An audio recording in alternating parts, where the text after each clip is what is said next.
Welcome to Daggers and Shadow Daddies. We're your hosts, Ryan and Adriana. Close your legs and open your book. Let's get to reading.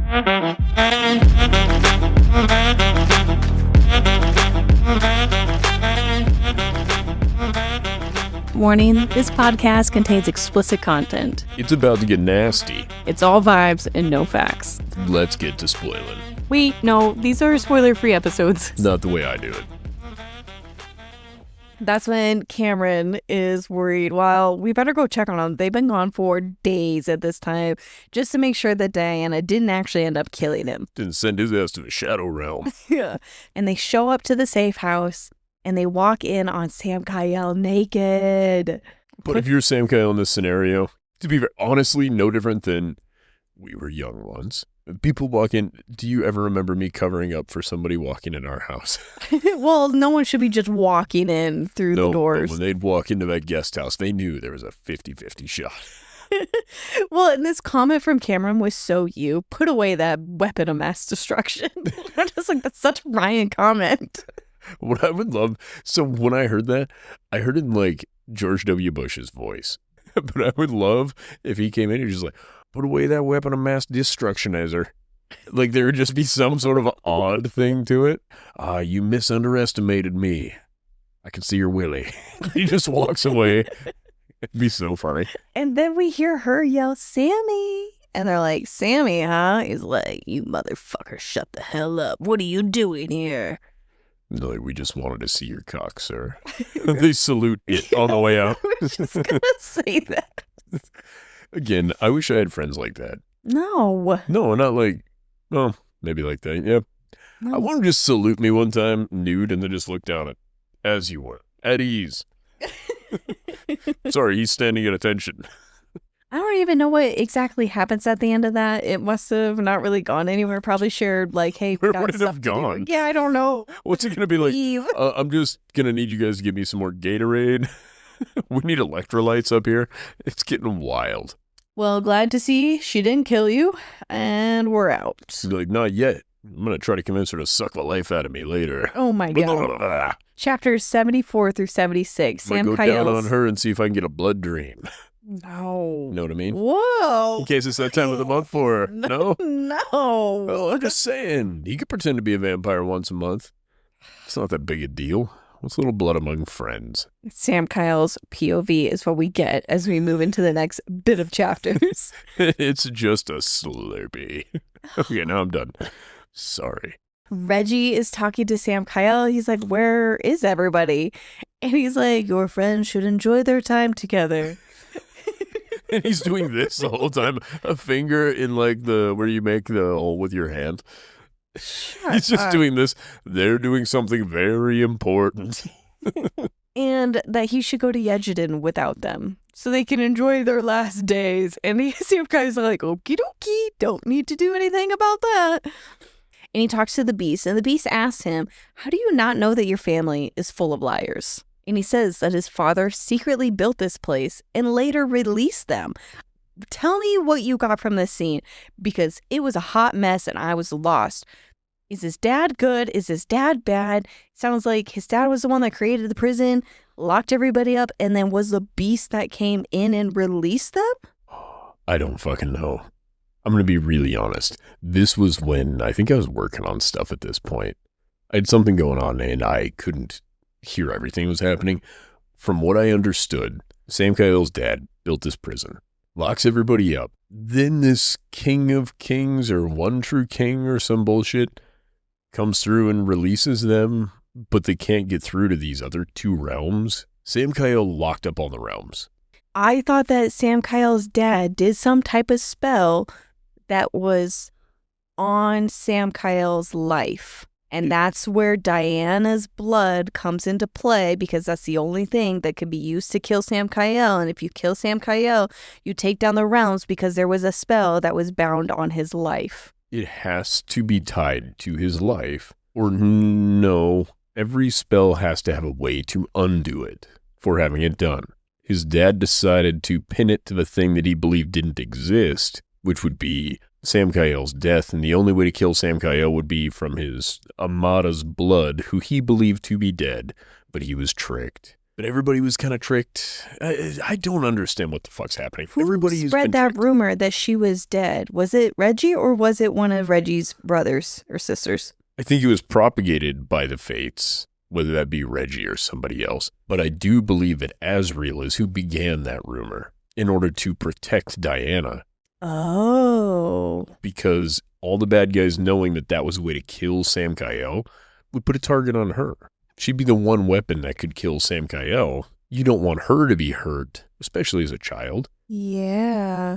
And what an odd thing.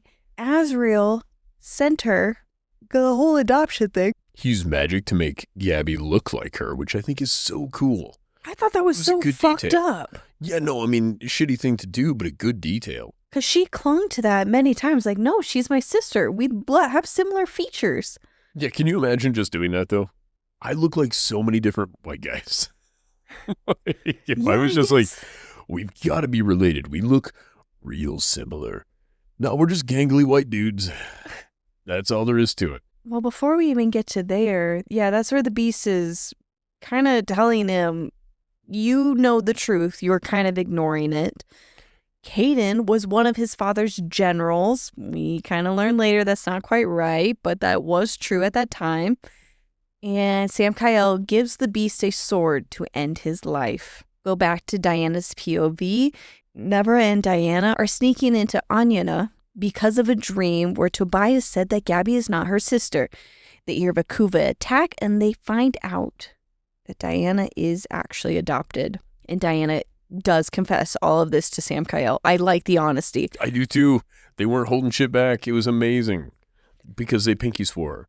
They had pinky swears, and they're having shower talk, but I think they're talking about, like, Kaden and giving a hand job in the shower. Oh, man, I missed that. Okay, so in this scene, she's, like, confessing, like, hey, me and Nevera, we went and did this. I learned this about my sister, blah, blah, blah, and they're like, he's really lovely. They need to take a shower. They're in the shower and they just keep talking. It's just regular shower talk and they're just obviously nude. And at some point, she's like touching him. I even have the note cock twitched, LOL. So yeah, his cock does twitch during this. And then they're talking about how Samkiel is not a world ender, so she's being sweet. And then they're talking about Reggie and there's a hand job. I don't feel like you organized that exactly how it went. Did it? Yeah, she's doing that and then they pause, but she pauses and just holds him as they're having like, yeah, blah, blah, blah, blah, blah. And she's like, oh, well, you're not a world ender. And then I think they just keep going because the next scene is a sex scene where she has him begging for mercy this time from her. Third broken bed. Yeah, same bed, just super glued again. I stand by this. Doing it. Why not build a more robust bed? I could build a bed that they could not break. Well, is it a paradox? Can you build a bed strong enough for a god to not break? Yes. Yes, you can. If he's fucking something that is not a god and it's not broken, I guarantee you I can build a bed more sturdy than her cervix. Like, right? I will promise you. Because even if she has a celestial cervix, I'm going to say regular cervix, you can bruise that motherfucker. Celestial cervix, taking god dick, it's going to be bruised. If he's breaking beds, poor Dianna. I can heal you. And she's in her human form right now. Well, her human self. She doesn't have She's not healing. Yeah. That's what I'm saying. What is he doing? It's him who's moving into the bed. What? What do you mean? I don't have answers. What's happening? Do you think he's breaking the bed on deceleration before he completely enters? Like the thrust and then the just slowing of the movement is enough pressure to destroy the bed? Can you imagine her hair during this scene? Here comes Samkiel. He's coming at her. Boom. Boom. With the hair. The whole situation's wild. I don't understand. Now, breaking beds, that shit happens because you didn't build a sturdy enough bed. I like how you're turning this into his craftsmanship. He's a shitty carpenter, is all I'm saying. He can't manage a little jointry. Come on, man. Bust out some timbers and make yourself a frame. What, he can't weld? Fucking, oh, her cervix is more sturdy than a fucking steel bed frame? I don't think so. Chapter 77 through 79. All right, fine. We get Imogen's POV. Cameron thought Kaden could be the secret child of Unir. Unir. I don't know how to pronounce his name. Unir. Samkiel's great-grandpa went insane about a darkness ruining the family bloodline. And I think that is assumed to be Kaden. And they're headed to annyina. I can't pronounce these. Those are correct. I can't even spell these either. All of my spelling is wrong because we never bought the book. We'll buy the books now, if you want to read the third one. So it's all of them just hanging out while Samkiel and Dianna are doing their thing. And they're all getting ready to head to that other place. There's a fight between Vincent and Samkiel. Imogen finds that he is hiding something with her super empathy. Diana's POV, she invited him to a holiday dinner. And she shared Gabby's letter with Samkiel, which was really sweet and innocent. And then there was, oh, wow, I'm skipping so much. Like, really downplayed the fight that happened between Vincent and Samkiel. They were fighting. No, they weren't fighting. Vincent mouthed off. Samkiel said, the next words out of your mouth better be an apology. Because he insulted Dianna. Didn't Vincent's he punch him? Hold on. Vincent's like, I said what I said. Fuck that bitch. She for the streets. And Samkiel said, you don't even need that side of your face anymore. And struck him so hard that it, like, there was movement around the place, right? It shook the building or some nonsense. And then, so that dude's out cold. He's frosty. Technically, he's not out cold because he's got I think his superpower is steal melon. I don't know what his deal is. But he's like, that's right, bitch, stay down. And then Samkiel leaves. Later on, they're at their dinner. Everybody's there except Vincent. And Samkiel's like, I'm sorry, Vincent's not here. I punched him in the face. And she's like, what? You punched Vincent? And he's like, yep, he called you a mean name, so I fucking hit him, because that's what I do as a responsible god king. And then lo and behold, who comes strutting in? Vincent, mostly healed up. And he's like, hey, I just want to apologize. I was a tool. And at first I was like, fuck, maybe I was wrong. Maybe Vincent isn't a dickhead. Well, he is, but, you know, maybe he is on his redemption arc, which I think we'll eventually get to. But turns out he's still a dirtbag. He apologizes. Dianna is like, oh, wonderful. Come here. Come to the side with me. Sidebar. And Diana's like, just so you know, if you ever hurt his feelings or throw his father in his face again, I will fucking end you. And she's like, good talk, buddy. And pats him on the ass and scoots him out. And then everybody's like, what the fuck was that about? She's like, oh, you know, girl talk. Does that sum that up pretty well for you? Yeah, I feel like you should be the one that's doing this all the time. You did great. All from memory. You like that? God damn, I was listening to that chapter. It's during this little Christmas party, I think is the best. It's their own holiday. It's a solstice event. All right. That little party, Logan and Nevera share with the room that they want a baby. And the room goes quiet. Everybody's like, the fuck? No, I think they did well with that one. And so, yeah, once Kaden's gone, the hand is no longer needed. Oh, yeah, the room went quiet because the hand is no longer needed. Correct. And they're like, wait, what? He's like, just so you guys know, this band of brothers, we're going to dissolve this shit at the end of the war. They're like, but what are we supposed to do? And Samkiel's like, yeah, but once the bad guys are gone, what the fuck are you going to do? Like, you guys are politicians then. Go do your own thing. Who gives a shit? And then the most adorable thing, I think Xavier is one who's like, but will we still be friends? And Samkiel kind of says this shit in the most honest, hurtful way where he's like, you guys have all drifted apart. Now, I don't know why he's saying that because all but two of them have pretty much been together the entire time.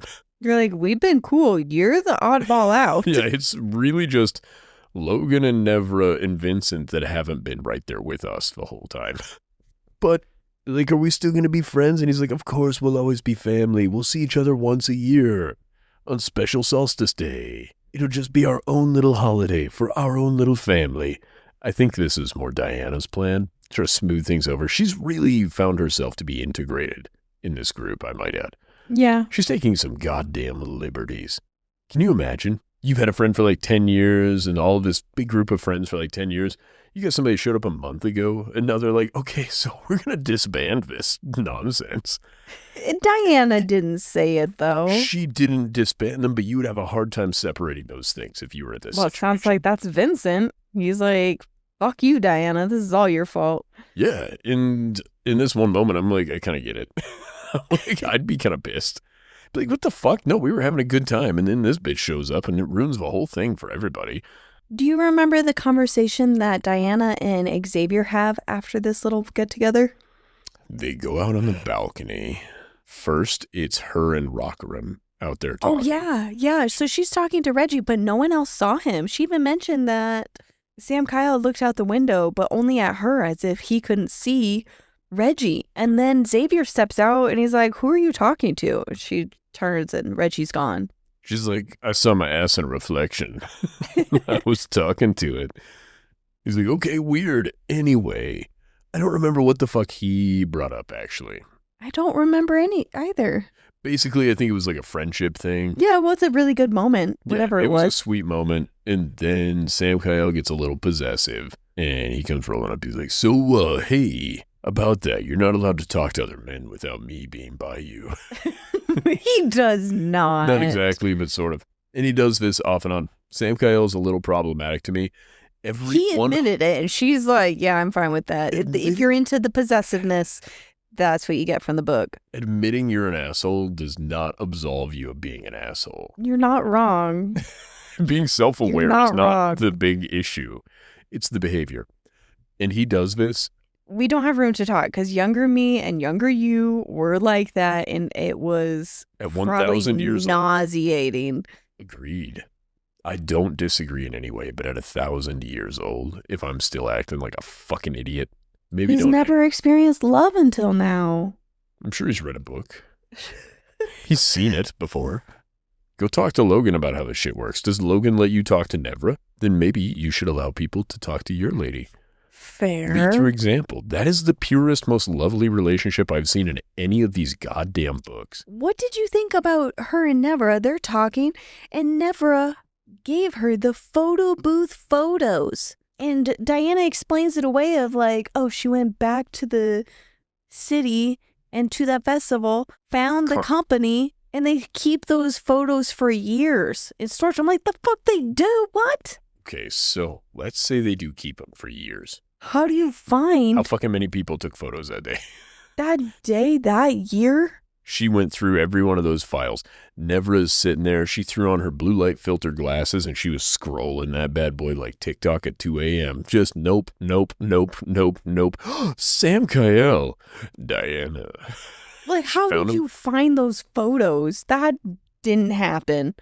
I honestly think that she used God powers. She used her God powers, or she photoshopped it. I don't know. No, it's the same photo, so I don't think she photoshopped an exact likeness from whose memory. I don't believe that, Adri. You're getting a little far-fetched. You're getting a little crazy.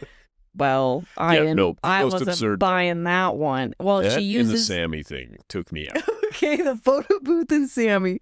That's I'm out of the fantasy with that right there. That's right. Bring me back in, Sammy. Well, she makes a necklace out of it for Samkiel. We get Cameron's POV. Did you think there was macaroni on the necklace? No, I did not. No, neither. That would be weird. Yeah. Yeah, get out of here. It's not that homemade. Stupid. Who would think that? We get Cameron's POV of everyone going home. Vincent thinks that there will always be a monster at home because of Dianna. Vincent's getting very comfortable talking about his feelings with everybody. That's how we know the end times are near, because he's just like, I'm about to get fired anyways. Fuck all of you. I'm going to say what I feel. He's quiet quitting. Yeah. Oh, that's awesome. He portals away. Xavier shares that his boyfriend proposed. Cameron wasn't supportive. And Xavier puts it on Cameron for not confessing his feelings sooner. Yep. It's on both of you to talk about it. Why is it on Cameron only? Because Cameron's the one that has the issue. Oh, what did Cameron do to Xavier? There was this whole thing. I think that Reggie talks to Dianna about somebody. There was some point of a conversation of, why do you think Xavier went to that place? Why was he sent there? And something about his sister. Did Cameron kill Xavier's sister? I don't remember. And that's why he has all this guilt? Potentially. Yeah, that sounds right to me. Or was unable to save her, one or the other. And then Cameron asks, do you love him? And the answer is it doesn't matter. It's too late. Yeah, childish nonsense. I would say that Cameron does have to take the brunt of this for not explaining his feelings clearly. Well, this scene was really sad. I agree. Great side character development. There are no side characters. These are all main characters in different stories. Yeah, it was so good. It was so sad. It was heartbreaking. And then later, it's just, ugh. Well, chapters 80 through 82, Kaden's at an orchestra. Nope, he's not at an orchestra. I got corrected. I was so focused on the instruments. He's at an opera. Yeah, he's at an... debonair as fuck. Yes. Yeah. It was such a great scene. It was incredible. Just the attitude. Amazing. Kaden is upset with the fate. I don't know if that's actually Reggie, though. Is it Reggie? Yes. Okay. And Gabby's death is because the fate told them to. But then later, we have Ms. Mira is the reason for Gabby's death. Why are multiple people getting credit for this death? Ms. Mira requires this result. The fate says if you want that result, you have to do this action. Right. Multiple people are culpable in this. Okay. And I think at this point, I thought it was Reggie. Reggie's giving advice so Samkiel and Dianna won't bond. And they kind of didn't until the very last minute. Then we have Diana's POV, and she's having a dream of her Igmorthan self trying to escape. And then she switches to a dream to Kaden in the realm's opening with Samkiel dead on an altar. And then spicy scene. Clearly, I think that's the one that I skipped forward because all I have is a spicy pepper for my note. Kaden is the coolest villain we've ever had. I think, and especially that we get him for 2 books instead of we get 1 villain per book. I am really enjoying it. Yes, completely agree. And this little batch ends with Logan's POV. Kaden showed up and started to control Nevera. I don't know if Logan ended up making the same decision as Cameron later. I don't think so. I think Samkiel even makes a note of they seem like zombies and zoned out. Unlike Cameron, who was not making eye contact and his eyes were red. Chapters 83 through 85, we have Samkiel's POV, and he visited the higher one, his ex-girlfriend thing. And she says Reggie was locked up for a reason, and he wants Dianna to love Samkiel, but she is evil. Yeah, I think that's kind of the idea. I don't quite remember how this one went. Again, I was working on something. Yeah, I thought you would really like the whole bit of his ex-girlfriend. Yeah, I wanted so badly to, but I was trying to get that bike apart. Well, she's the one that told us about Kaden is actually Unir's son and why his father locked him away, but also broke him out. That's what it was. Now it's coming together. His dad locked away Kaden and all these other things, but his dad was also the one that released him, and I'm assuming it's because it's your son. I hope so. I don't know, but somehow his dad is still working in the afterlife? A whole different set of rules. Clearly. We'll get into that later because Gabby's also a part of it. Remember, they can communicate and people could even be brought back. It's just against the rules. Well, supposedly, even Samkiel was resurrected. I didn't think he technically died. No, I think he's kind of brought back through it's explained that Logan and Nevera share a life force because of the Mark of Dishin and them being Amada. Reggie kept calling it a resurrection. But here with the ex-girlfriend, she's pretty open about all the family secrets here. There are more siblings locked behind the realms and says Dianna is his Mada. Reggie's siblings are still alive and working for Kaden. That's when we learned that. And I have the question, Reggie works for Unir? Reggie did. I think he still kind of does from the afterlife somehow. Maybe. Yeah, I don't know. It's complicated. And all of this with her talking to Samkiel was a trap to keep him occupied and the council surrounds him. I did not see that coming. I did because that bitch, what's her name? Who Vincent was fucking. Camilla? No. The one that Vincent is having sex with. Cameron is sleeping with Eliana and stole her. Vincent. Yeah, I don't know who Vincent's sleeping with. I don't think Vincent's sleeping with anybody. No, Vincent was the one sleeping with Eliana. No, that was Cameron. Was it really? Yeah, because we've never gotten a Vincent POV. We've We've gotten a Cameron POV and we heard about them having sex. All right, I'm going to have you double check that, but I am confident because Cameron was also the one that stole the journal. Okay. That's probably right then. Funny enough, then we go into a Cameron POV. Kaden called him with Xavier's phone, and Xavier is under Kaden's control, and also Azrael. And Xavier almost killed himself. That was such a fucked up scene. Here, how about you slit your own throat? Do it. And then you have Cameron, who's trying to save his friend's life, and to stop him from doing it. Again, Caden's the ultimate bad guy, though, because he comes off so personable through it. He's so calm. It doesn't appear to be done with rage. It's just, this is what you're going to do. Manipulation. Yeah, but not manipulation in a whiny way. Yeah, I would agree. It's manipulation through excellent planning and then just having your bases covered. He's a badass bad guy. And I felt like this scene kind of went quickly of converting Cameron, because this is the scene where I thought that maybe Cameron killed Xavier's sister, and that's why they have this conflict of him really wanting to confess his love to Xavier. It could be. And then Cameron is converted. Yeah. He chose so quickly. Well, it was either that or the your person friend dies. whom you love. Yeah. Not your friend. Your lover. The person who you want to be lover. Yeah, the person whom you love. Yeah. Whom you're in love with. Yeah, no, I think it's reasonable that he made that decision quick. It wasn't like Caden's like, here, take 20 minutes to decide. I like that it happened fast. And I like that later Cameron calls Dianna out on this when she's judging him. He's like, oh, really? Didn't you do the same goddamn thing? Yeah, it was perfect. And the murder sprees, like, come on, bitch. You get it. Exactly. And she was very forgiving. She's like, yeah. Good point. Yup. And I do it again. Yeah. Yeah. Diana's POV, she woke up to presents. Oh my God. When I wrote that note, I didn't know it was Kaden that left the presents. Yes. I thought it was Samkiel who did it. God damn it.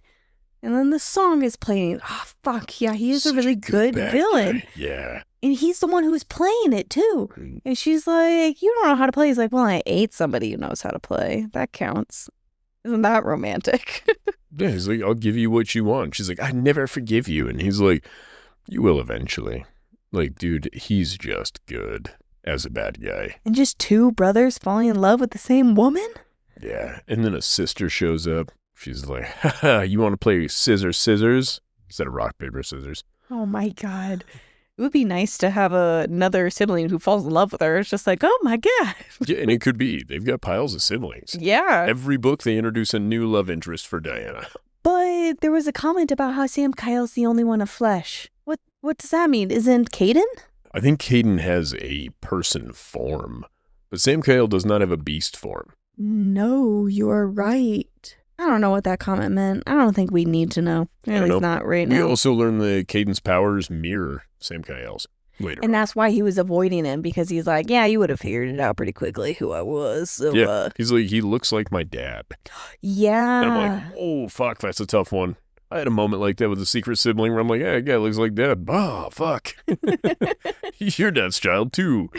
I don't know if I was the evil. I was the evil one, because I was the old one. Or not. Well, from the similar perspective, I knew our father more than he did. And I was older. Yeah. Yeah, no, I was the one that Dad decided to hate and banish. Oh, Ryan, no. I was this close to being a death god. But yeah, Caden's playing the familiar song. Vincent has been working with Kaden since book 1, and they kidnapped her and put her on an altar.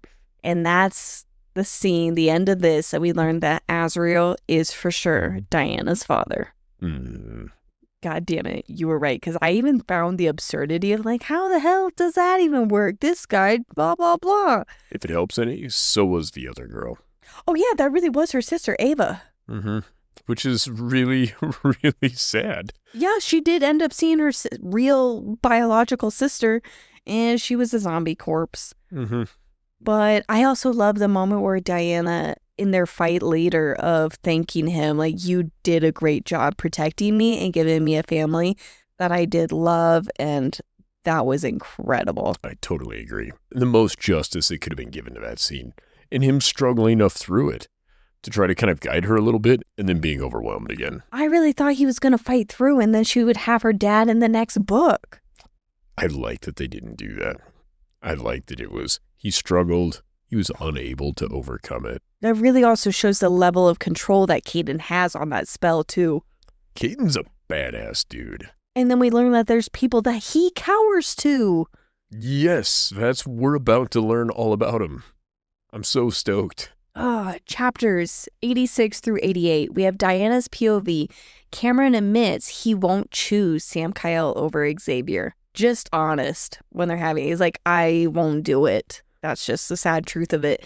Kaden made a god-killing weapon. That's what all the iron is for, and the blood of his mate to open the realms.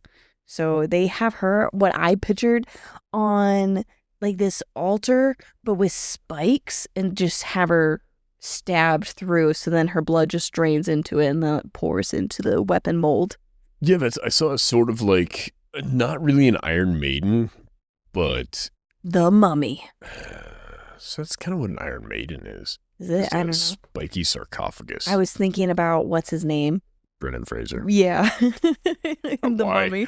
I don't know. I think Okay. he's on an altar at some point and that there's blood involved. In your mind, he's on an altar. Yeah, I guess I kind of thought of it more as a Jesus-y type thing. Not necessarily vertical. More like she's on a pyre, but instead of it being fire underneath it, it's spikes. And like what they used to do to witches back in the day. Oh, that's what you were picturing. Yeah, like she's tied to like this thing, like a metal deal, and then snaps his fingers, spikes come out. That's what they get her blood with. Do you know those rooms? I especially think of it in like a trash compactor in Star Wars, and it's slowly crushing them. And if that had spikes, and then you make it horizontal, and then you get rid of one side, you change everything about it. You know what? I see where you're coming from. That's similar to an Iron Maiden if it were person-shaped. But yeah, that's how I had it pictured with her. Her blood drains. It goes into this double-sided spear weapon. It sounds a little inconveniently made because it was so long and two half-moon-shaped spears. Is that right? Maybe. God damn it, you need to be paying attention to this book. Dude, there was so much going on, and I know I there was doing everything. It's not even an important detail. I just remember thinking, this doesn't seem like a convenient shaped weapon to use. There's a name for those. It starts with an S. The swords and stuff that have the half-moon blade to them, they kind of look like a sickle. Yeah. There's another name for them. So that's what they make. I think Kaden then takes it and leaves, tells Azriel, don't let her leave. And Azriel keeps repeating, you are not permitted to leave. Oh, and just before he leaves, though, this was such a fascinating detail.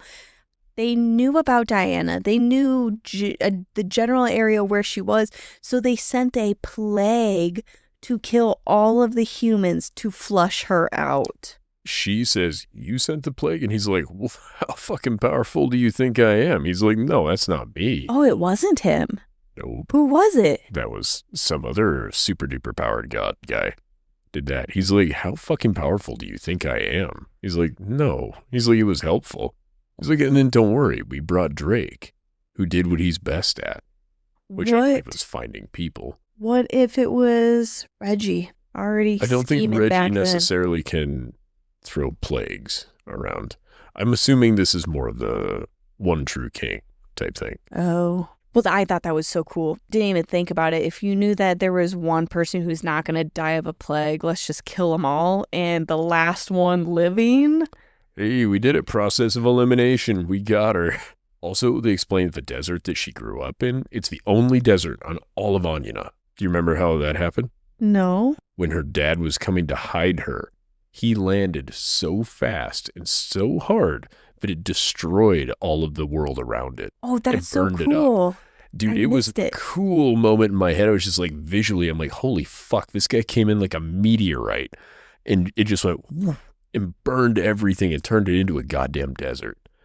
Which I was like, that's so fucking badass. And he shows up every once in a while and was like a little, here's how you stab somebody guy. Yeah, he did the whole, who's Obi-Wan Kenobi thing. Yep, that's what I was thinking of. Yeah, where he kept showing up, Uncle Ben. And it's, well, not Spider-Man's Uncle Ben. That one didn't go well. So yeah, he kept coming back for her. And I wish there was a little bit more for it. And I was like, it's okay that there isn't more because he's going to live, right? He's going to be in book 3. No. I look for him to come back, if that helps any. Really? I don't see death as permanent in these books. Clearly it's not, especially when we have people in... Gabby and Unir were both in this book. Yeah, and they're both hanging out. She's like, oh, I talked to them. Who's them? What? His parents. Your in-laws. Yeah, exactly. Don't worry about it. By the way, they said what you're doing with your hair, not great, but they love the ass. Oh my God. Even here, you're famous. So Kaden then left, and then we switched to Samkiel's POV. He's bound by the girl Cameron slept with. Logan, Imogen, and Nevera are like zombies. I don't know why the council is doing all of this. I think there was something about the order. But then later, I think the order was what they were calling the council. I don't grasp everything that's happening. I think the order was the people who were against Unir. And then the council later became sympathizers somehow, and I think some of this had to do with Caden's campaigning in the background. Okay. Wow. Either way, they're like, we've been planning this for quite some time. Long before your dad ever died, we've been wanting this. And to be fair, they also addressed this when they first bring up the council. They're like, we have been here before your dad, and we'll be here after you. And he's like, excuse me, if I allow it.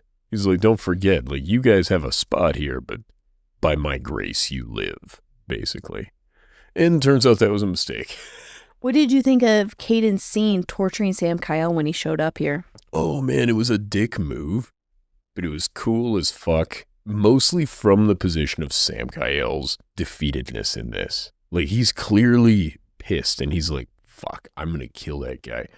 And Kaden's just like, man, I get it. He's like, she got under my skin, too. Really something. I'll take care of her. Well, yeah. And he brings up, he's like, you know, Dad. Our dad. Oh, pop. Yep. And that's where Samkiel was just like, fuck, he looks like Dad. He walks like... And I think he had a moment where he's like, he walks like us, was kind of what it was. Where he's like, oh, shit. And it's just... I took this so personally, probably, in this moment, just from some anecdotal experience where you're just like, the fuck? Oh. Not necessarily I was never being tortured, and my life was never in any danger. But you do get odd moments of where you're like, how much of me is me? And how much of me is a collection of properties passed down by your parents? So when you do meet a secret sibling, you have weird moments where you're just like, oh, shit. When? That's genetic. Not if. When? Well, I think everybody's got them. Except our children. Not right. our children. Our kids are just the 2 we've got. Well, as he's torturing him, there's a lot of this discussion about Dianna. In the moment where Samkiel gets in his own head over the fear of losing her, and then he snaps back and he realizes all of the destruction that just happened over even just thinking something might happen to her. And I think it kind of shut everybody up there for a moment. He gets stabbed with the spear. There was no pain. That was really fascinating. I wonder if that's a detail of just her blood. But then there was immense pain afterwards with his magic being used and light ripping the universe apart, and Ms. Mira is released. She's badass too. You get kind of a Hela vibe from her. What's Hela? Let's go with in the Thor movie, his sister. Ooh, yes. Because initially I was going to go with like the goddess of war, and I don't think that's quite right. Because most of this book is more Greek than Norse in its mirrors. But in this moment, I'm just like, nope, she is a goddess of war. Like, and you get that in Greek mythology. That's Athena, I believe, is the Greek goddess of war. I don't know anything about these. This is me learning about them right now. I could be totally mistaken, so don't take any of this as facts. Remember, it's vibes here, people. But you kind of have like this Athena vibe, other than Athena is not known as just being embittered in the same way. Ms. Mira comes off as though she is the goddess of war and also is deeply embittered. Fueled by rage. Of how she was treated in the past or something, or how things went. Something went wrong, and she's there to make it right. It's kind of a first few chapters, Dianna. Ooh, yeah. Parallel. And then Diana's fucking entrance to this place when we get so there. good. Fuck. And even just how she gets her powers back, because I think that's what happens next. Chapters 89 through 91 is Diana's POV. She's losing a lot of blood, so she's knocked out, passing out. We meet actual Gabby in the house trying to get her to unlock the door. And Gabby told someone that Diana could lock away her power. Because whoever they are were like, that's not a thing. She's like, well, you don't know Diana like I do. That's something she could do. And we don't know who they are at that time. Diana's the final boss of compartmentalization. Turns out she's pretty crazy. Diana confesses she would hesitate to choose between Gabby and Samkiel. That's why she locked it. That's why she is so deeply depressed and why she was so rage-induced. So ashamed. And gave a beautiful and deep confession about that split second she wanted Gabby to die to be free from Kaden. She felt relief. She didn't necessarily want her dead. I thought she had a moment of where she wanted it one time. Or, yeah, you're right. I think you're right. I think yeah. It's that she felt relieved for a moment. Yeah. That Gabby was finally free. And then her Igmorathan self is standing next to her while this is happening. Like a pet dragon. Yeah. And as she's having this full confession, it starts to come up into her, but not in a scary way, because this whole time her Igmorathan self is like rattling this house, like, let me out, like all that, and almost aggressive. And then when it came and sat next to her, you can just have this like accepting moment of who it was so well done. All of it. The absolute best out of the books. Speech with Gabby? Yes. Perfect. The way she confessed in a way that acknowledged that she felt shitty about it, and you can understand why. It wasn't a blown out of proportion thing. It makes sense why she struggled so deeply and was afraid to even admit it to herself. I don't know if I could ever admit something like that, especially like... Even to yourself, it would be difficult. Yeah. And then Gabby's speech to her was perfect with it, where she's like, no, you know what? You don't owe me more. You gave me everything. I love what I had, and I want nothing for you now except for what I got to have. And she's like, I got 1,000 extra years. Yeah, it was honestly just beautiful all the way around. It could not have been better. I fucking welled up a little bit. I was just like, what a beautiful conversation between two people being so honest. So good. And I actually felt like I agreed that this is a dark confession, especially to share with Gabby. It justified her compartmentalizing herself into two separate entities also. It did. And her sister says that she met with Unir and his wife, and Gabby has always been with her. And that's where the star that Gabby is able to... The flashing star. Yep, exactly. Just a nip at a time. Then she's wake. Oh, she also gets a little note. Don't fight Miss Mira when you see her. Just save Samkiel. She's like, no, I'm going to kill that bitch. She's like, no. Unir says you can't do it. And then she fights Azrael and won. We kind of talked about that a little bit, where he's kind of in and out of it. They're talking about memories and things like that. And she gives a beautiful thank you goodbye to her dad and ends up killing him. It's a good thing that they didn't know each other well, so she was able to kill him. I don't think anybody else could have if you knew him well enough. I think when the option is between Samkiel and anybody else, she would struggle with Gabby. That means she would have run through anyone. Fair. Absolutely. Then it pops back over to Samkiel's POV. He's tied down, and Isaiah, another brother, shows up and is torturing him, attacks him, severs his hand, kicks it over to Kaden and Ms. Mira, and they take the ring, something like that, to get the Blade of Oblivion. And he's just like there with no hand, trying for his life. And I think it's in that moment, yep, he does his final chant to save the Celestials and humans. He does some type of spell, and he's like, that's what's going to save them. And I just assumed it was the Celestials and humans again. Yeah, I think he was going to lock the doors or something one more time, was the idea. Or hide them somewhere. Why wasn't it that way the whole time? I think it literally requires the trade as his life, I think. Okay. Is my understanding. I don't fucking know, man. Why not let all of them have their big open world where they're all free, but you have like this one where the Celestials and humans are The only way away. to do anything with those realms was Diana's blood to Samkiel. So I can see why it didn't happen before now. Okay. And Diana's arrival. Dude, so badass. It took us right back to the beginning. She's herself again. Oh, so cool.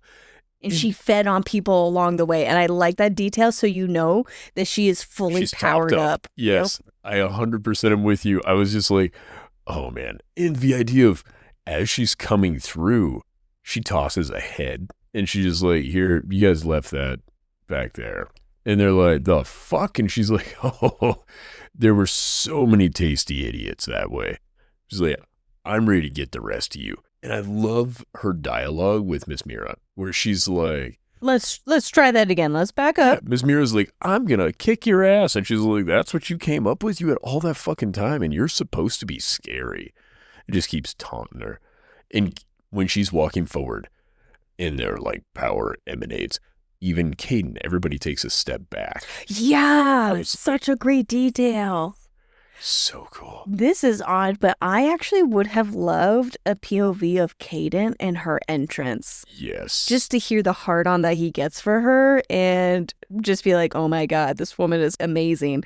But he'll never get her, obviously. But I would have loved to hear his POV of her entrance. Oh, and I think it would have been cool if she'd have come in when she just pops in that place, instead of like tossing the head or whatever on the ground, if she just flung it and it hit the new brother. Just boom, it smokes that dude and takes him, doesn't kill him, just takes him out of there for a little bit. Like, you know what I mean? Yeah. Launches him across the room a little bit. She's like, oops, you were supposed to catch that. And also when she's making fun of them for all their daddy issues. Yeah. Yeah, it's so good. It's like, oh my God, more of your guys' nonsense. What the fuck? And it was just perfect. No, the whole like, walking in a circle to get them away from Samkiel. I'm having a hard time visualizing this room. I thought it was almost big, airy space. There's no ceiling anymore. There's a crack and splits, like Doctor Who style, that little crack in the wall thing, but it's like completely tore apart, and there's several of them all around in this space. Which is neat, but then why are you pivoting and they're moving away from Samkiel? I took it as they're moving towards her because she's the new target. He's weak, he's down, he's even, I think, chained up too. Yeah, he's still bound by magic chains. Why even be thinking about him? He's useless. She's the new target, and they're honing in on her. And then Reggie saves the day. He does. Blinding light, and then she rushes over. Blood-curdling scream, I might add. Like, that's the idea. The scream has sounded like death or whatever. And we also get introduced to death.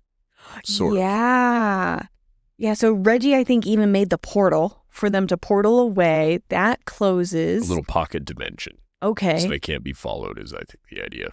So in the last couple chapters, Samkiel is dying. I think because his life was bound to keeping the realms locked. So as those are opening up, his power's being drained. So his life is, that's what I was getting from it. Her dream is slowly playing out. Samkiel is dying. Reggie says it will not work and that he pretty much shipped them together this entire time and talking about, well, I did this, and this, trying to set you guys up, give you all of these opportunities, and clearly none of this worked. There was a prophecy. We've heard about that one a couple times about one born in darkness, one born in light, or something like that. And the last of the bond, because she demands it from him. She's like, what else is there? He's like, well, I cannot be the one that says. She's like, what the hell is it? He's like, oh, okay, well, it's soul, sharing your soul, but you're both damaged and stubborn creatures. I find Reggie hilarious. Yeah, it's like two halves are going to make a whole is the idea. Yeah, he's just like, I've been trying. I honestly think you guys will never get together. Clearly, we've made it this far. He's on his deathbed. You guys are just damaged. And again, for a guy that can see all of these possibilities and stuff, he never thought this would be the push they needed. Weird. And she gives a beautiful speech to him. It wasn't a, I just need to say I love you deal. I'll say it right now. She gives a true, heartfelt, I love you. And why does she need to use words? This is the only part of this that pisses me off. What? We have to be able to verbalize this nonsense for it to take effect. Get out of town. I don't think it's more that. I was taking it as she's working through feeling the feelings she's been hiding and trying to bury. And she's saying them all out loud. Fair. And it was well done. I wish I could do that and write that to you, something like that. Instead, you get a very heartfelt I love you and hope that you feel all the feelings through that. I will. And death itself is there. It's lurking. She has a moment where she knows that her, Reggie, and Samkiel are not alone. And I think Reggie's like, well, death is here. And she is furious. She's so intense that death itself feared her. Yeah, it quaked for a moment or something. And that's why I didn't think that he technically died. And I don't understand why it's resurrection. You got me. I think maybe they merged their souls, so now he's something different. Yeah. She gets the mark of Dishin. Death itself feared her. Other creatures are currently healing Samkiel. That's where they're taken. They're having that whole thing. It's all a secret. Nobody knows that he's actually alive. Ms. Mira is viewed as the queen, and Reggie does a creepy little, be careful, you are needed, don't be dumb. I'm just like, well, God damn it, Reggie. That's how we're ending the book, is just be careful, you are needed. I kind of liked it. Where he's just like, nothing as stupid as last time, goodbye. And he just like fades out like a little ghost. And she's kind of rude to the creatures that are healing them. And she's like, Reggie communicates them with in their own squeaky little language. And I'm like, first of all, why are we being kind of racist toward these little guys? Like, they're just helping you out, man.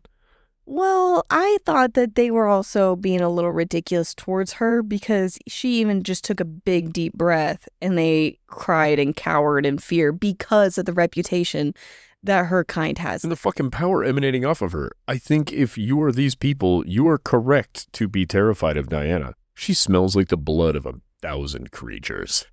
Well, they better not tell anyone that Samkiel's alive. I don't think they're going to. What do you think about her thought of resurrecting Samkiel? And she's like, I wonder if I've given up something more than just getting this mark. Like, what? You think that's all it was? What do you think what do you think the consequence was? Part of her soul. They're tied together now. Is that really a There's consequence? familiarity. Well, it depends if you want the whole thing or the option of... If you look at this through the lens of marriage, it would be wild. So how should I look at it? I struggled with soul also in the last one. In the last series of you're giving up your soul. I'm like, I don't think I'm grasping what giving up my soul means, even in this one. Have it. I know I'm not doing anything with mine. I think it is literally yourself. Ooh. The deepest part of what is you. I've taken a class on what is the self, philosophy class. That was challenging to grasp. From that perspective of giving up the self and what you view as self, that I can follow. That would be a lot. Well, and it's not a reversible decision. Name one decision you've made that you felt, if it was wrong, you could never recover from. Wait, what?